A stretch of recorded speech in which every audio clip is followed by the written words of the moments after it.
से आजाद नगर में जो पानी का मसला था, आज वो थोड़ा राहत देते हुए आप लोग दिख रहे हैं। यहाँ पर लोग आपका सत्कार कर रहे हैं, फूल मालाएं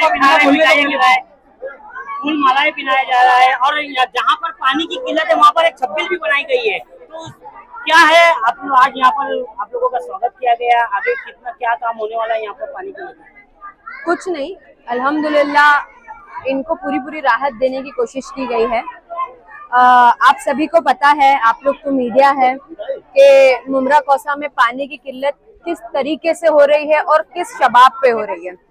कब्रिस्तान, चाहे वो कब्रिस्तान हो या चाहे सामने के बहुत सारे वार्ड हो, जो लोग तोहमत लगा रहे थे, जो लोग ब्लेम कर रहे थे पानी को लेकर के, उनके वार्ड में भी और उन लोगों के आज वही लोग शिकायत कर रहे हैं कि यार पानी नहीं आ रहा है, हमारे यहाँ पे पानी नहीं आ रहा है, ये एरिया में पानी नहीं आ रहा, वो एरिया में पानी नहीं आ रहा, जबकि वो एरिया नीचे की तरफ है, फिर भी उधर पानी नहीं आ रहा है। और आजाद नगर आज माशाल्लाह बन गया तो आपको समझ में नहीं आ रहा है, नहीं तो ये पहाड़ का एरिया था और ये पहाड़ का एरिया ही बोला जाता है। अभी मुमरा कौसा की जो नीचे सरफेस है, नीचे के एरियाज है, उधर पर भी पानी नहीं आ रहा है। जो लोग तोहमत लगाते थे वो भी आज शिकायत कर रहे हैं, परेशान है कि पानी नहीं आ रहा है। तो मैं यही बोलना चाहूंगी कि आजाद नगर में तो मेरे जो वालिद हैं अशरफ शानू पठान, पिछले 15 सालों से उन्होंने बिल्कुल पानी नहीं आता था, उन्होंने बड़ी मेहनत कर करके प्राइवेट लाइंस दी, बोरिंग की, बहुत अपनी मेहनत करने के बाद प्राइवेट लाइनें दी। मगर ये बात को भी इग्नोर नहीं किया जा सकता है कि वो जो लाइनें गई है पानी की, जो डायरेक्ट लाइनें गई है पानी की, उसमें पानी का प्रेशर कम है, उसमें पानी नहीं आ रहा था बहुत टाइम से। ये चीज को भी इग्नोर नहीं किया जा सकता है। खैर बहरहाल हमने यहाँ पर अब बोरिंग भी जो की थी उसमें कैसा होता था, क्योंकि ऊपर की तरफ बोरिंग की हुई है तो कभी खारा पानी, कभी गंदा पानी, कभी कुछ। तो इस बार बहुत मेहनत से, बहुत रिसर्च एंड डेवलपमेंट करके नीचे की तरफ बोरिंग की गई है और नीचे से सम पंप और लाइनें जोड़ करके कम से कम तकरीबन 7-8 लाख रुपए का खर्चा करके, जो खर्चा एमएसपी केयर फाउंडेशन और सुल्ताना वेलफेयर ट्रस्ट ने अपने कंधों पे उठाया है, वो खर्चा करके यहाँ पर गली गली लाइनें दी गई हैं। 20 ये जो बोरिंग है उसकी लाइन और पहले की लाइंस मिला के टोटल 29 लाइन यहाँ पर गली गली देने का प्रयत्न किया गया है और सबको दिया गया है। ये काम इतना टाइम लगा, ये काम को तकरीबन 2 महीने लग गए ये काम करने के लिए। तो आप समझिए कि कितना लॉन्ग प्रोसेस और कितना मेहनत वाला काम रहा होगा और इसमें कितना मैन पावर, कितना दिमाग और कितना एफर्ट्स लगाने के बाद हम ये कर पाए हैं। आपने कहा जिस तरह से जो है आजाद नगर में पानी आ गया है, इसका कुछ टाइमिंग रहेगा पानी का या फिर ये पानी मुमरा कौसा के बहुत प्राइम एरियाज में भी आपको इतना टाइम पानी नहीं मिलेगा। यहाँ पे ये पानी 12 घंटा रहने वाला है इन लोगों को। प्रेशर आपने देखा कि लाइन से सारे वॉल्स भी चालू है तो भी हर वॉल के अंदर प्रेशर आ रहा है, हर लाइन के अंदर प्रेशर आ रहा है। ये आपको मुमरा कौसा के प्राइम एरिया में भी नहीं देखने को मिलेगा। लेकिन अभी हाल ही में देखने को मिला है कि मनपा की तरफ से पानी के प्रेशर कम की शिकायत भी थी, तो क्या हो सकता है कि यहाँ पे उसका इफेक्ट हो? जी, हमारा तो यही कहना है कि जो भी लोग तोहमत लगा रहे थे या जो भी लोग जब पानी का मुद्दा हो रहा था तो ब्लेम कर रहे थे, तो उन लोग को ब्लेम करने से बेटर है उनको महापालिका से, उनको प्रशासन से ज्यादा पानी की मांग करनी चाहिए थी। क्योंकि ये मुद्दा ऐसा है कि पानी की तकलीफ आज यहाँ पे हो रही है। जब अगर पानी की तकलीफ शुरू हुई तो पहले तो ऊपर के एरिया में ही होंगी, फिर होते होते नीचे के एरिया तक के चली गई, अब सभी को हो रही है।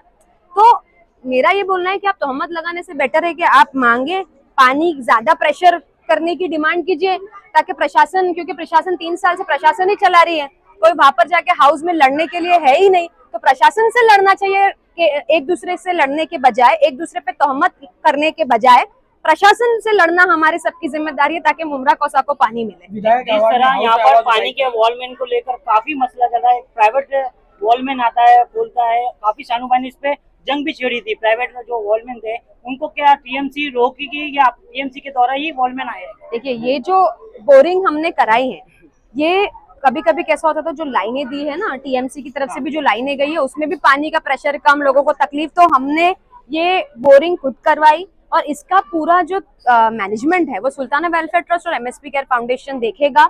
क्योंकि हमको ये भी सुनने में आता था कि ये जो बोरिंग का पानी है ये ब्लैक में जाता है 1000 रुपए महीने से, तो उसको भी हमको खत्म करना था। वो बार बार का जो मसला हो रहा था लोगों को, उसको भी खत्म करना था। मीडिया के माध्यम से, आप सभी के माध्यम से मैं ये बोलना चाहती हूँ कि जो भी ये सुन रहा है, ये पूरा फ्री है। इसका मैनेजमेंट हमारी इन हाउस टीम देखने वाली है। आपको किसी को भी 1 रुपया भी देने की जरूरत नहीं है। और मेरे जो वालिद है वो यही कहते हैं कि लोग आप पर पत्थर फेंकेंगे, पर आपका काम है वो पत्थर को जमा करके आशियाना बनाना। तो ये चाहे कितने भी पत्थर फेंके गए हो, अल्हम्दुलिल्लाह मैं बहुत बहुत ज्यादा खुश हूँ कि अल्हम्दुलिल्लाह हम ये आवाम, ये हमारी आवाम है, ये पत्थर भी फेंकेगी और फूल भी फेंकेगी। आज लोगों ने बताया कि फूल फेंक के कि आपका जो काम है वो फूल से पता चला है कि आज कितने लोगों ने आप पर फूल फेंका। जो तो ये आने वाले चुनाव को जीत की तो नहीं माना जाता कि आपका जीत कंफर्म हो चुकी है। इंशाल्लाह वो इंशाल्लाह। अल्लाह बेहतर फैसला लेने वाले हैं और अल्लाह ताला किसी की भी मेहनत को जाया नहीं होने देते। Thank you madam. आखिर में विधायक जितेंद्र अवार्ड ने हाउस में आवाज़ उठाई थी कि शहर को ज़्यादा एमएलडी पानी मिलना चाहिए, तो उसके चलते एमएम वैली में काम की शुरुआत हुई है टीएमसी हॉस्पिटल के पीछे। तो कब तक उसके कंप्लीट होने के आसार नजर आ रहे हैं, क्योंकि वो होने के बाद में हो सकता है कि जो निचले स्तर के इलाके हैं उमरा में, वहाँ पर भी पानी की तकलीफ कम हो। जल्द से जल्द काम चालू हो गया है, उस पर कंटिन्यूस फॉलोअप लेने की कोशिश की जाएंगी इंशाल्लाह। और जल्द से जल्द मुझे यकीन है कि मुमरा कौसा के जैसे कि बहुत सारे मुद्दे पिछले 15 साल में सॉल्व हुए हैं। और देखिए, आप सबको पता है कि राजनीतिक अगर विचार को साइड में रखे तो आपको पता है कि मुमरा की आबादी भी बहुत बढ़ गई है। तो जल्द से जल्द ये काम होगा तो मुझे यकीन है कि मुमरा कौसा के लोगों को इससे राहत मिलेगी। और इंशाल्लाह जो पत्थर फेंके गए उससे हमने आजाद नगर के लोगों के लिए ये आशियाना तैयार किया है, हमारे लोगों के लिए उनको इतनी सारी लाइन दी है कि इंशाल्लाह अब उनको इससे तकलीफ पानी नहीं पे होगी। राजनीति होनी ही नहीं चाहिए। पानी पे किसी भी मुद्दों पे राजनीति नहीं होनी चाहिए, क्योंकि अभी इलेक्शन का फेज चल नहीं रहा है। क्योंकि आप करने जाएंगे तो आपको भी तकलीफ होगी। देखिए, आप किसी और पे ब्लेम करने जा रहे थे, अभी आपके भी सारे प्रभागों में पानी सच में ही नहीं है, पानी नहीं है। तो एक दूसरे के ऊपर तोहमत लगाने से बेटर है कि जो सच में कल्परेट है, जिसकी वजह से तकलीफ हो रही है, हमको उसको जाके पकड़ना चाहिए और उनसे लड़ना चाहिए, है ना। 29 लाइन जोड़े तो उनको अपोजिशन 58 लाइन जोड़े, ये उम्मीद लगाते हैं आप लोग लड़ाई की बदले। जी, आपने 29 लाइन दिया गया है यहाँ पानी के लिए, तो अपोजिशन आपके जो विरोधी है वो 58 लाइन ला के बताए यहाँ पर। आप नो कमेंट्स।